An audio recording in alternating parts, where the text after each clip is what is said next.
In today's episode, So they did that, and when they combined them, nothing changed. I can already imagine that joy you had. Like, I found it. when firewalls fight back. If they were accessing their internal resources, they just bypassed it. So the issue was there already before, but just no one noticed it. Is this even legal, right? I've never thought about this, but can you do this or not? Yeah, you start questioning.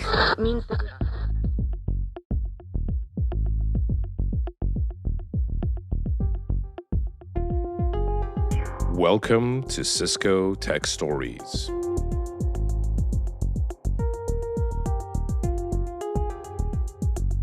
A podcast with real-life stories from real-life engineers. Your hosts are Nicholas and Tristan. Hi, everyone, and welcome to the Cisco Tech Stories podcast, a podcast where we interview experts in Cisco CX and more, where we learn about new technologies, where we hear fun stories and troubleshoot interesting cases together with their solver. I'm your host, Tristan, a technical leader. Here with me is my co-host, Nicholas, a technical leader as well in wireless space. Hello, Nicolas. Hello, Tristan. So last month we had a special episode, right? April's Fool, and it was a two truth and a lie. We were able to spot the lie. Of course, because we know the engineers, for us, it's a bit easier, but we got some feedback that some people were hesitant. So Yaroslav did drop a customer database, but managed to recover it. Ivan did identify crystal sulfurs growing on a motherboard, but Rick, our directors, never worked with the CERN on the leak of the Large Hadron Collider. We've had some doozies, and Rick had some crazy stories with specific customers, but we can't name. But the Large Hadron Collider was just a made-up story from Rick. This month, we have the first security-oriented podcast. I'm excited. We have Justin Roberts with us. Hi, Justin. Hello, and Nico and Tristan. Thanks for having me. Can you introduce yourself a little bit and what technology you're working on and your career path so far? Yeah, so I am a technical leader for CX here, working mostly with the firewall. I've been doing that my entire career at Cisco. When I got out of college, I took on my first job working with some U.S. government agencies, mostly doing Solaris administration work for them. But quickly just decided that wasn't for me. I wanted to get more into security. Across the business park from the office I was working in was this company called SourceFire. And I made the decision to join them in 2013, right at the start of the Cisco acquisition. So I was technically Cisco employee number 2 for them. And I've been working on the support side of the house with TAC ever since, the past 10 years or so that I've been in Cisco, and still loving it. Like forever in TAC, right? When I joined TAC, I thought it's going to be just a year or two, and here we are. Yes, 10 years later and doing the same thing. Okay, so what's your story about today? So my story is one of the many stories, as I've heard, that kind of came about during the start of COVID. Now I know that there was a lot of cases that came about at the start of COVID, mostly for security. I know in the previous episodes, Collab also had some issues, but it wasn't the crazy stories you would hear about the VPN with all the head ends being overloaded with everyone starting to work remote. It was a new breed of issues that we started to see in the security space just with the change in traffic profiles. So a little background before I get into this about how our product works to understand some architectural pieces. When we brought in SourceFire, Cisco had their own firewall called the ASA, or the Adaptive Security Appliance. Really good at layer 1 through 4 firewalling, tried and true product. When they brought in SourceFire, they wanted to build the next generation firewall. So they took all the best bits of each, combined them together. The best bits of the SourceFire product obviously being Snort, doing that layer 5 through 7 inspection. So they combined the two, gave all the layer 1 through 4 stuff to the Lena process, was what we call it internally, which is the ASA code, and then did the 5 through 7 stuff with Snort, doing your application detection, your URL filtering, deep packet inspection for IPS, etc. So that's kind of the basics. Now you have this handoff between this Lena process as it comes in and gives the packets over to Snort. Snort does its thing, passes them back to Lena, and it puts it back on the wire for the customer. So they're separate but equal. They're in the same system, but they are technically two completely separate subsystems, and they have to communicate with each other. So it's like a box that is both hosting the old ASA and the new source fire, but of course they can speak to each other, right? But they're still two separate entities. Yes, exactly. And the first iterations of this actually were we just installed a virtual machine that ran Snort basically on our ASAs, and you just passed it down to Snort with service profiles. But then eventually we came up with a true product where they were more unified into a single image. So this issue started when the customer, right at the end of March in 2020, when everyone was starting to go remote, sent all their employees home and everyone started connecting to the VPN to do their work. And they noticed significant performance problems. They, noticed traffic latency, straight up drops, hangs, you name it, the dreaded performance problem that you need to identify. Luckily, they did, or I guess unluckily for us, they did a lot of testing up front and validations and were able to definitively point at the IPS as the problem. So I say IPS because they were not using our technology as a firewall. They already had an existing checkpoint firewall solution, and we're just using our appliance as a true IPS, right? A bump in the wire, inline sets, all that stuff. So traffic would just come in. You have IPS capability on the firepower, but it was not used, right? Well, so it is used. So they weren't using the routing pieces of it. So they were using just the IPS pieces. So mostly just Snort is what they were using it for. And the way they had it deployed was they had it off of these Ixia bypass switches, which you see most customers do in these inline deployments. They'll put something in front of it to kind of safeguard themselves just in case there's a problem. They can bypass it entirely by dropping a relay and just bumping the wire. It just goes and bypasses that entire segment. So they suspected it was the IPS. They did that, and voila, issue went away. So that doesn't say much in our world because you've taken out a heavy packet processing engine from your network. Of course, performance is going to get better. But you have a security problem now, right? Because you're running without IPS. So yeah, it's not really helpful. You've completely bypassed your security posture when it comes to that inspection. So not ideal. Now, because of that, we started down the path of the basic performance troubleshooting.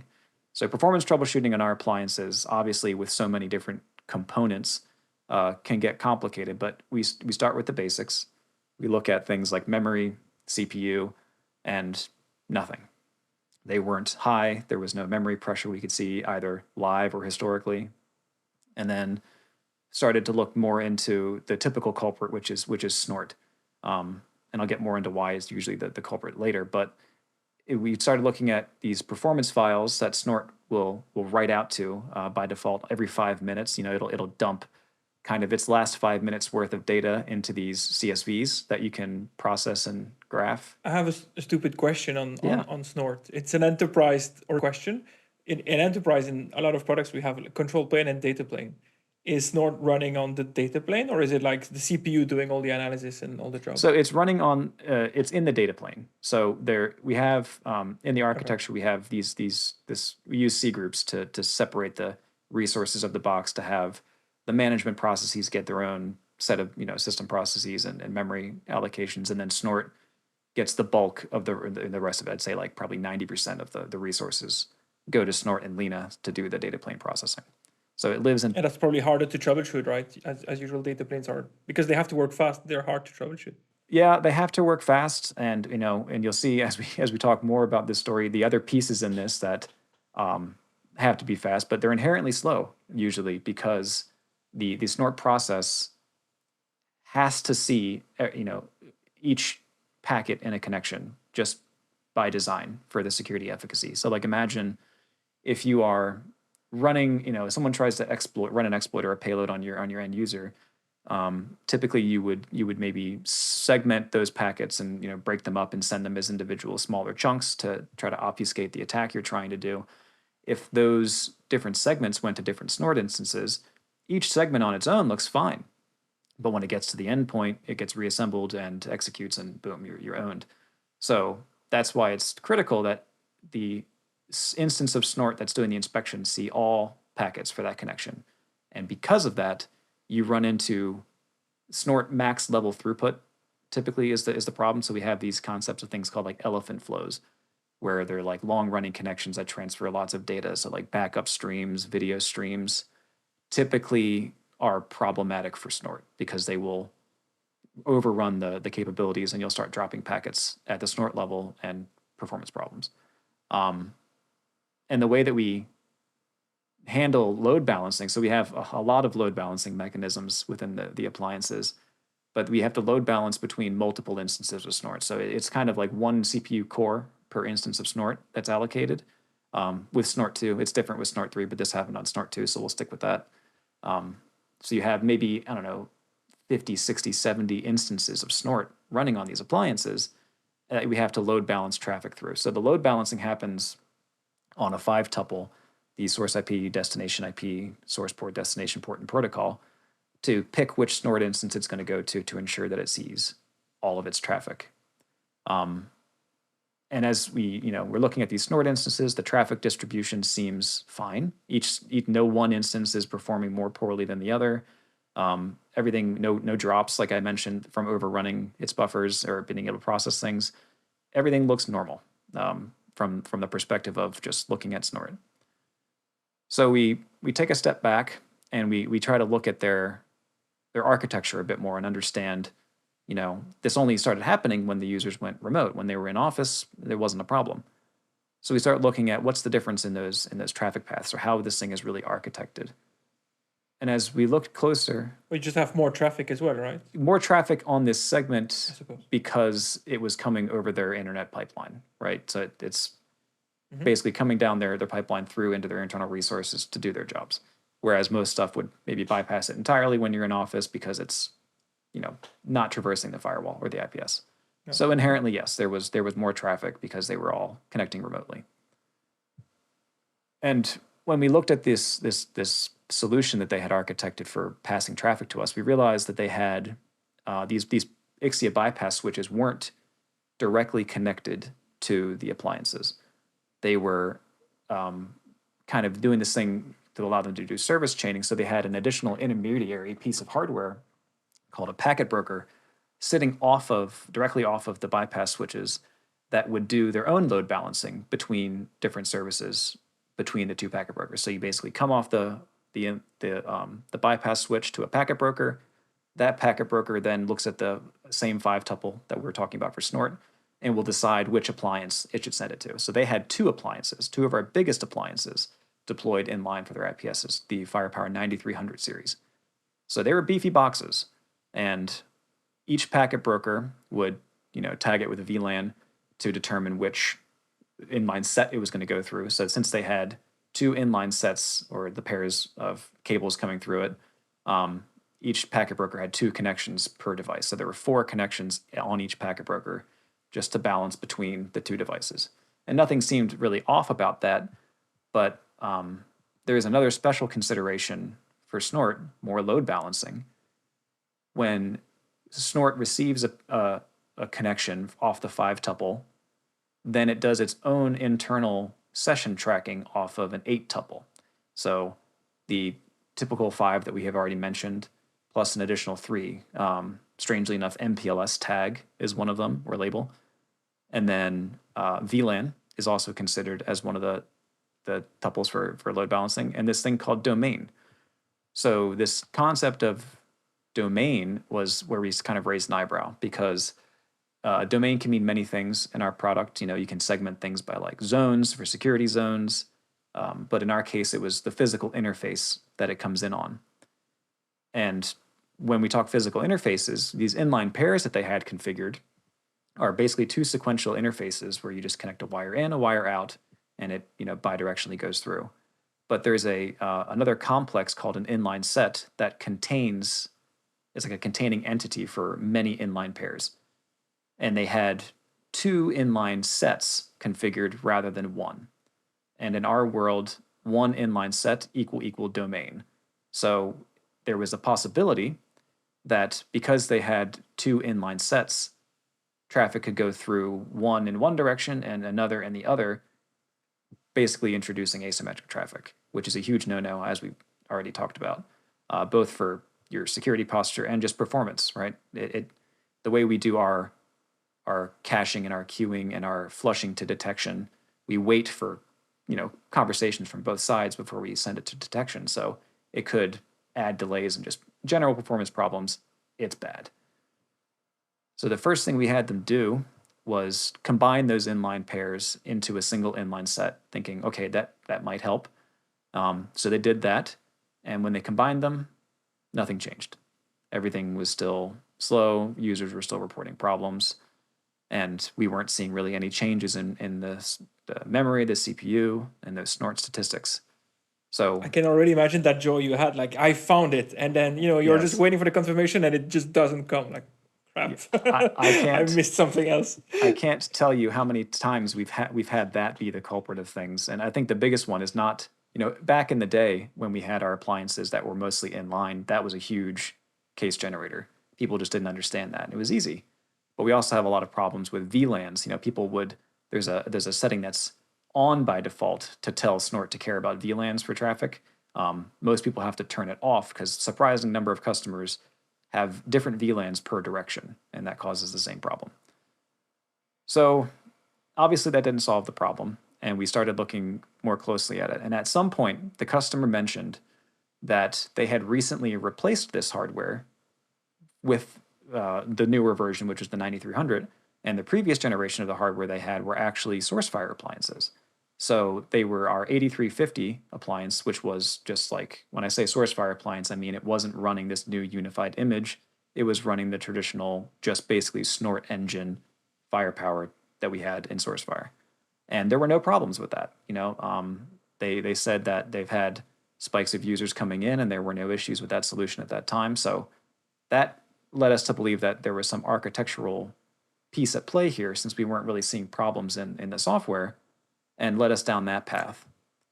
So we started looking at how these appliances work differently. There's something wondering suddenly, because you're looking at performance bottlenecks in a way, but did you have any indicator that one of the packet processing core or whatever you call it was maxed out, or is just where you were going because of experience, or did you have an indicator that one of the packet processing was just overwhelmed? So that's where we went into, and we didn't truly understand the architecture, and as we got closer to it, started to see indications of one piece in the packet processing path being overwhelmed as we started to figure out the architecture of this new appliance.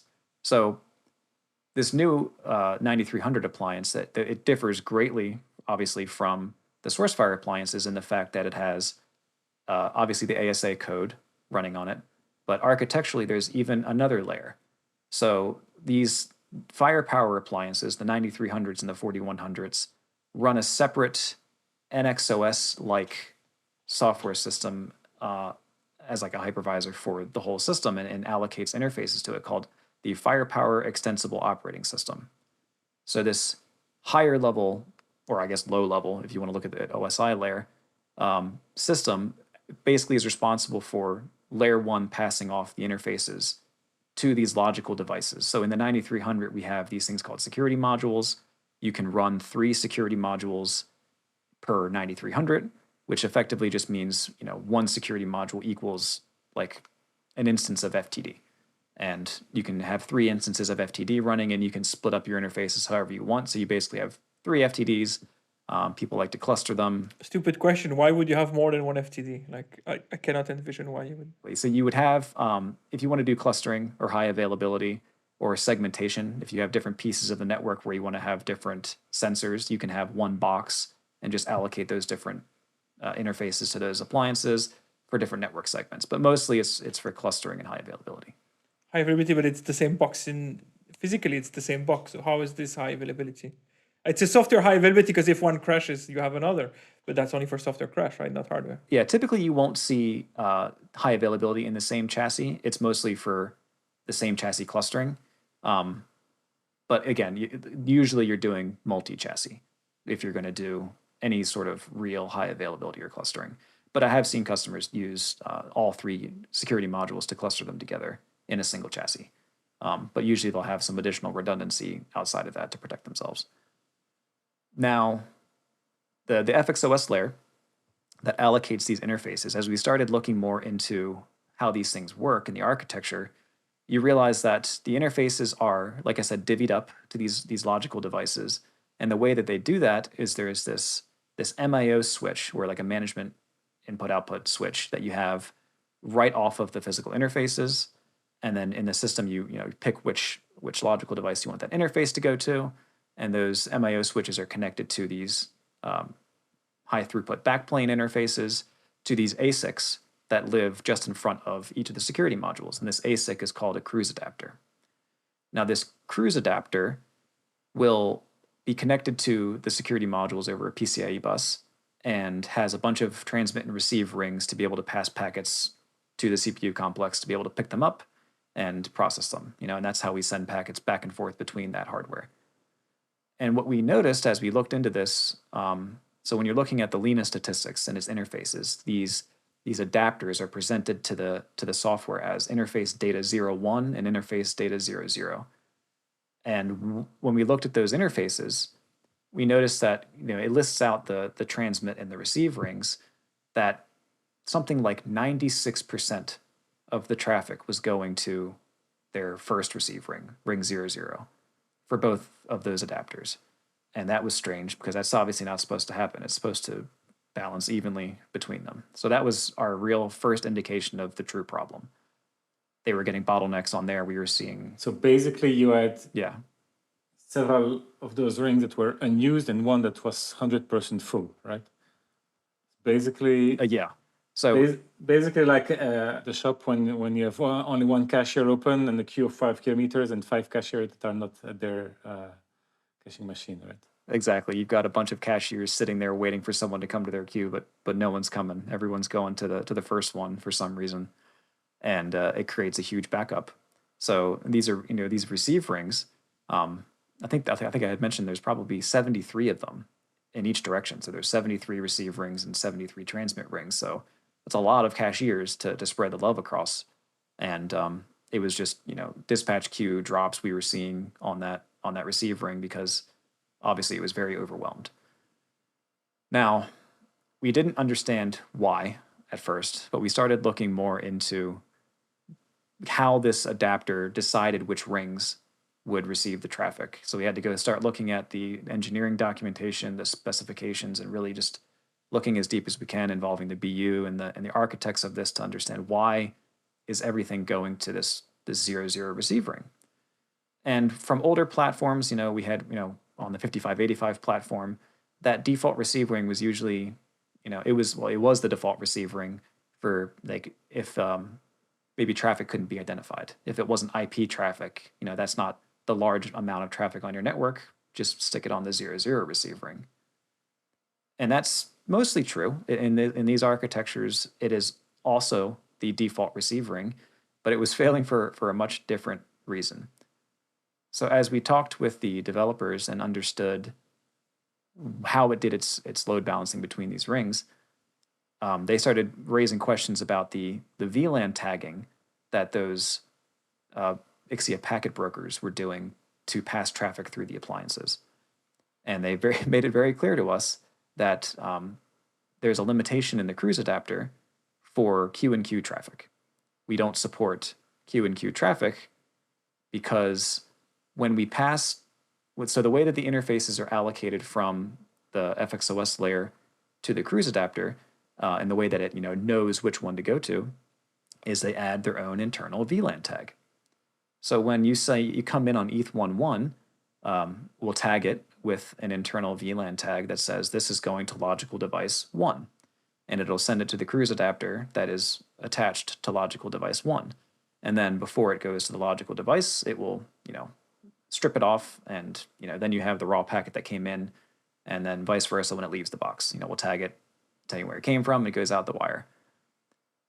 That is exactly what was causing all the problems. So the customer had their traffic VLAN tagged just naturally as it proceeded through the network, nothing special. But then the network packet brokers were obviously adding a second one. So now we had Q&Q, and it would get to these interfaces, and we're adding a third one. And effectively, the cruise adapter, the ASIC, didn't know what to do with that. It would expect one. Too many VLANs. Too many VLANs. It would expect one VLAN, and then obviously it's internal VLAN. So it would look at that one VLAN that it had internally, strip it off, and say, okay, there's one more VLAN, strip it off. Let's look at the rest of this stuff to figure out how we're going to dispatch it and go. But when it stripped off those two and looked at that third one, it just shrugged its shoulders and said, I don't know, receive ring 0. And that's effectively what happened for all of their traffic. And everything was just getting sent to receive ring 0 because it couldn't decode it properly.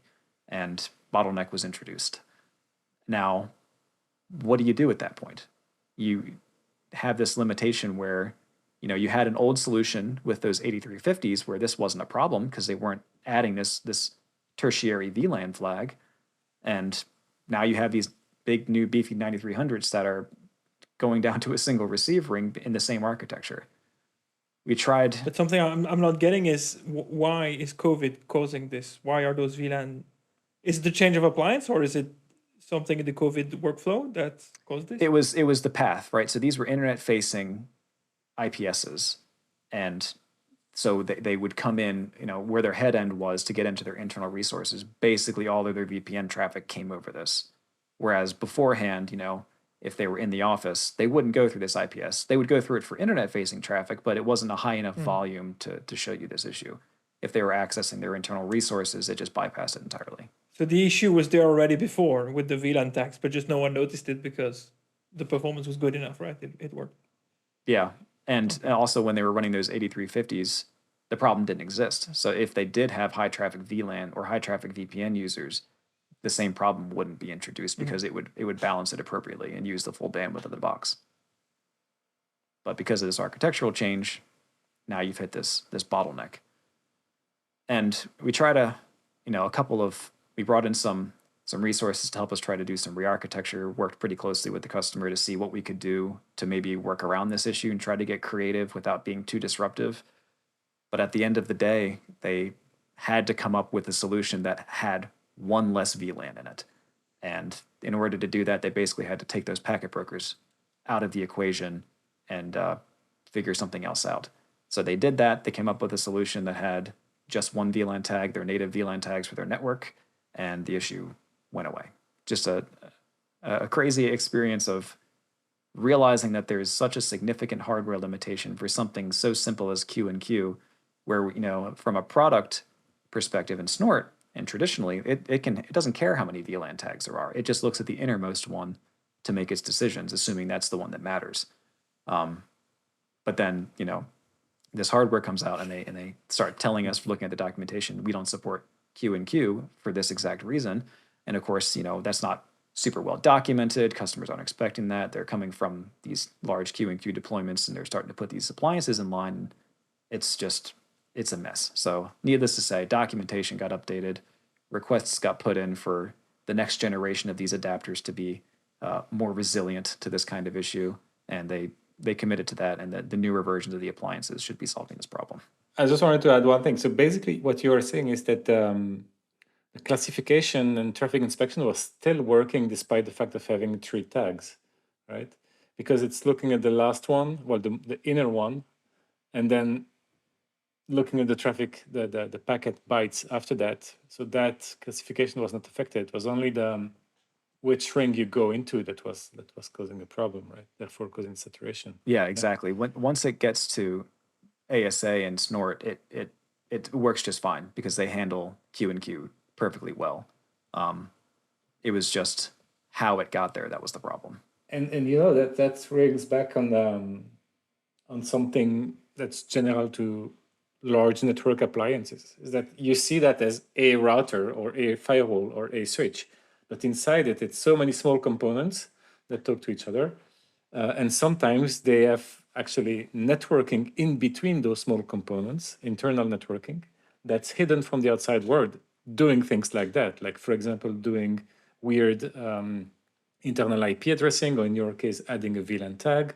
In some other cases, it's doing things with internal MAC addresses and things like that. So those are hidden from the outside world. So no one could have thought about that unless they had the specific knowledge of this specific architecture, right? Exactly, and that's why it took us longer than it should have to get to that point, because we were completely unaware of the inner workings of how FXOS interacted with passing things to the security modules to do the actual traffic processing. Typically, that's not a problem because it just works. So this was our first real deep dive to see all the intricacies and limitations of that portion of the product.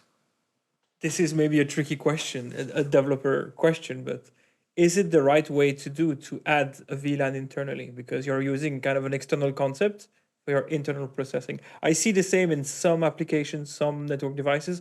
Developers tend to use a static IP address. They're like, whatever is for these two components to talk to each other, and it will never go out. And then sometimes because of a bug, it does go out in a CDP path or whatever. We're sending out that static IP that developers thought were never going to get used outside, and they do. So I'm not a developer, but I see that as suboptimal programming. Is that also going to be changed on the FTD, or there's a good reason to do that? I don't know exactly. We never got into the conversation of why this was needed. There's probably better ways to address moving the traffic between the appropriate security modules without having to modify the packet in some way to do so. But ultimately, it's what they landed on. I think they thought because it was such a common practice to just have multiple VLANs that, what's one more? You add one on there and it goes to the next one, and it shouldn't break anything. But of course, they had a limitation in their ASIC that couldn't support more than two. That's a question that often comes to tech engineers, like, is this even legal, right? And you have to go to the RFC, like, I've never thought about this, but can you do this or not? And sometimes the answer is not so easy. Yeah, you start questioning. Yeah, how many VLANs can you have before it becomes a problem in regular networking, let alone for specific components? How easy was it for the customer to redesign their VLANs? Because that's something quite massive, no? I mean, it's not something you do overnight. No, it's definitely not. It was definitely a huge undertaking for them, and obviously with the timing of the pandemic and most of their employees not being there, getting physical resources into their data centers to actually change this was no small ask. So I wouldn't say they were necessarily happy. They were happy that we have identified it and there was a path forward, but the limitation was disappointing, to say the least. I have a question on firewalls to kind of close it. I don't know, Tristan, I think you had something more or less the same question. Can you tell us about the historical trends of firewall? Because I played with firewalls a long time back when I was studying for networking. And ASA was mostly like, you open ports, you block ports, like very old school firewalling. Then it had more features. I know you could do VPN, of course. You could do provisioning and posturing. I think it had many more features, but I'm not aware which ones. And now you're talking that we have more like layers 5 to 7 analysis. So can you explain like old firewalls versus now what we do in firewalling? Yeah, so the old firewalls, if we talk about, just the ASA days, you have, the layer 1 through 4 firewalling. So you have the stateful and the stateless firewall. So like a stateful firewall, obviously being aware of connection state. So you don't need explicit rules in each direction, right? So if I match an allow rule on my access list coming one direction, it is implicitly trusted to come back the other direction, right? It maintains that state of that connection. Whereas obviously if it was stateless, you would need explicit rules in each direction. That's a very rudimentary firewall. So it was a lot of just, creating the rules to be able to allow traffic through. You could do your network address translation from them to, NAT overload, do your NAT and PAT to, static NAT to get to resources behind your firewall to allow things. You had your basic inspections that you would have, like ICMP inspections for pinholing, so that you have the same concept of if you have an ICMP packet come through, you want to allow the reverse. So, there's a pinhole for that, and like things like FTP for the data channels versus versus the comm channels. And that's kind of how the state of the business was for a while. When you get into the layer 7 or 5 through 7 stuff, you start to add, obviously the staple being deep packet inspection, the IPS, the true origin of snort, where you're looking in each packet, looking for writing signatures to look for malicious payloads. But on top of that, you have the ability, since we're now looking at the packets, we can fingerprint them. We can pull data out of them and take a look at specific pieces. So now we can do things like security intelligence, where you have views into the IPs. We can have whitelists and block lists on the appliances to look for known bad IP addresses in our memory cache and block them on the spot. We can carve out the file data from a payload and SHA it on the spot and send it to our threat detection engines or into the cloud and say, hey, is this SHA malicious? And block it on the spot. You can extract URLs and do URL filtering, and also look for categorizations of those URLs from our providers. It used to be a company called BrightCloud. Now it's coming straight from our Talos group, doing all of our URL categorizations. So you have this visibility into the types of URLs that are going through, the applications. We can fingerprint and identify applications with Open App ID that we have running alongside in Snort as well. So you can write rules based upon application now. The integrations you were talking about with like posturing, we have a heavy integration with user identity. So we can connect with different identity providers like Active Directory, ICE, sit in the middle and do captive portal and actually challenge people to authenticate themselves, and then write access control rules based upon user identity. So with the username and the groups that you are, can have access to different resources or get different security postures based upon who they are. And just the possibilities are endless when it comes to everything you want to do with your applications in your network can now be controlled with these firewalls and sent to different types of inspection or levels of protection depending on many different factors. I was also wondering,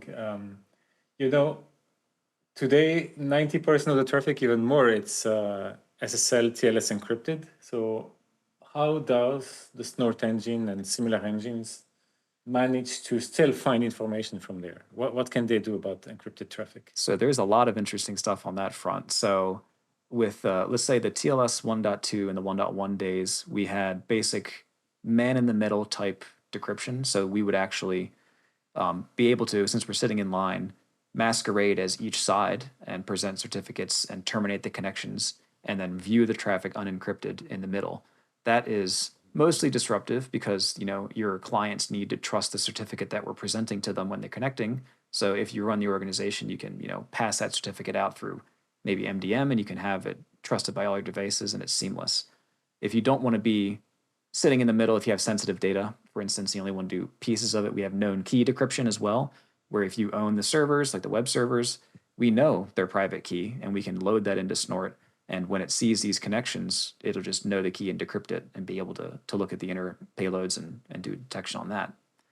Obviously, it gets more complicated with things like TLS 1.3 and protocols and new ciphers that are introduced that we don't necessarily understand. So we have two cool features. The first one that came out was client hello modification. So when we're establishing TLS connections through the box, we will actually pick and choose ciphers and communication protocols that we support and remove the ones that we don't, forcing the servers to pick a language that we speak, and then we can decrypt the traffic as normal based upon those previous methods I talked about. And the last one, basically, we're basically saying, we don't talk these. We talk these other ones. Use one of these, and the server goes, okay, I speak that, and picks it. So you're basically downgrading the ciphers. The next iteration of that was this thing called TLS server identity, where this is for TLS 1.3, since decryption there isn't quite around. We will actually detect when TLS 1.3 comes in, and depending on the server that you're connecting to, the firewall will initiate a separate TLS 1.2 connection to that server to get information about it. So we use information from the server certificate, like the SNI, for instance, and some of the different indicators it has in the certificate to determine what kind of traffic it is and get at least some level of visibility into it. And the last one is, of course, AI. We have this new feature called Eve, or encrypted visibility engine, which looks at the raw bytes of the raw encrypted session and uses pattern matching and an AI to look for malicious payloads. And it has a confidence score, and if you exceed those confidence scores, you can block it. And we're iterating on that product, and now you have better efficacy with Eve 2.0 in the later versions of code. But it's a relatively new thing that customers haven't quite adopted, but it's getting out there. That sounds cool. Pretty cool. I'm wondering one thing, because so the URLs now, they're automatically categorized, right? You mentioned Talos. It's a bit like Umbrella. You don't have to say this is a bad website, this is a good website. There's categories, and it knows about all the websites. So that takes a lot of administrative burden off your shoulders. What about the access list? Because I still see to this day a lot of customers having crazy ACLs on their firewall, and IP address based ACLs. And sometimes they mistype something, and they forget one part of the subnet. And it's so prone for mistake. And there's always, at a lot of customer, there's a lot of suspicion against the firewall team. And the firewall guys are under a lot of pressure because they have to allow or block stuff. They have requests every day, so they need to make sure they maintain good hygiene. And of course, mistakes happen. In the enterprise, we're moving away from IP-based access lists with SGT and TrustSec. We're saying, identify flows and identify people, then you say who can talk to who. It's easier and safer to manage than IP addresses. Then the ACLs are centralized on the ISE, for example. Is there something like that on the firewall, or is it still very much IP based and very manual? So it's manual in the sense that you configure the access control policy, which is just, so the way we have it kind of bundled is you configure your access control policy and you attach different services to it, different policies to that access control policy. So you'll attach like an identity policy to it. You'll attach an intrusion, one or many intrusion policies to it, a file policy, which says what to do with the files we see on the network. But the entity that's deployed down to your device is the access control policy, and that just kind of packages everything together. But the way that the access control policy is configured is we have access control rules still. So you're still very much manually configuring your access control rules, but you have a lot of different parameters you can use in it. So we do support things like SGTs, but you have IPs, you have the interfaces, you have the zones that we were talking about earlier, part of the A-tuple. We have the user identity pieces, application, URL. So all of the different things that we support feature-wise, you can define as part of one of those access lists. Now, I will say it makes it a bit easier because you have all those things at your disposal and you can be very granular with it, but there is the administrative burden of configuring it. And then one of the number one problems that we see is the order in which people configure their rules is hugely important on the firewall and something people often get wrong. So you want to configure your rule for performance or for other reasons? For performance and for efficacy. So the thing you want to do is you want to define all your layer 1 through 4 rules at the top. So everything that's quickly identifiable on the first packet should be written at the top. Everything else below that. And the reason for that is because we will hold verdicts on what rule you're going to hit if we haven't definitively ruled out a rule. So let's take an application rule, for instance. Let's say someone puts an application rule at the top of their policy. We need at least 4 packets to be able to determine that application, because we're not going to rely on things like ports. That's a bit archaic, and applications obviously have different fingerprints. So the one we like to use in one of our talks is, SSH comes in. The first data packet is the 4th packet after the 3-way handshake that has the string SSH-version in the packet. At that point, we can determine that it is the SSH protocol, and we can let it through. But what about the 3 packets before? What do you do with those? We can't say that it didn't match this rule because we don't have enough data yet. So we have to do something with them. So we have an option in the advanced section of the policy to run that against an intrusion policy for some basic checks. But, if you have a rule below it that says block this IP, those packets are getting through because I haven't ruled out this first rule yet. And I need to wait for more data. So it really can affect your security posture if you don't put them in the right order. So it's somehow easier to scale, but still actually more and more complex to manage because security got more complex as well, right? Yeah, it's a very extremely complex topic because outside of just the ordering, we have other issues with like rule expansion, right? So we have this concept of like access control elements in the Lena land, where when you run one rule, you might have one rule in your access control policy, but because you have a bunch of object groups that talk to other object groups, we have to create one element per each combination in that. So it is very multiplicative in the number of elements you have for one rule. So you could really hurt yourself if you write one very broad rule with a lot of networks identified in it and ports to thousands and thousands of elements that are loaded into memory on the device. Okay, nice. It seems like 20 years ago, a network engineer was good enough to configure a firewall because you had to understand the network and the subnets. But now you need a security dedicated engineer, someone who understands the security, all the implications of everything, right? It's not a job for any network engineer anymore. Yeah, it's definitely at the next level. You need a PhD in security. Yeah, it's definitely the next level of engineer you need to understand all of these different components and how they interact, and it's significantly more complicated than just a traditional firewall. I learned a lot. I was not that good in security, so I'm happy. Excellent. Thanks for enlightening us on security. It's Good, I'm glad. always Thank you, good to Justin. know. Great episode. Thanks for Thank you, coming. guys. Same here.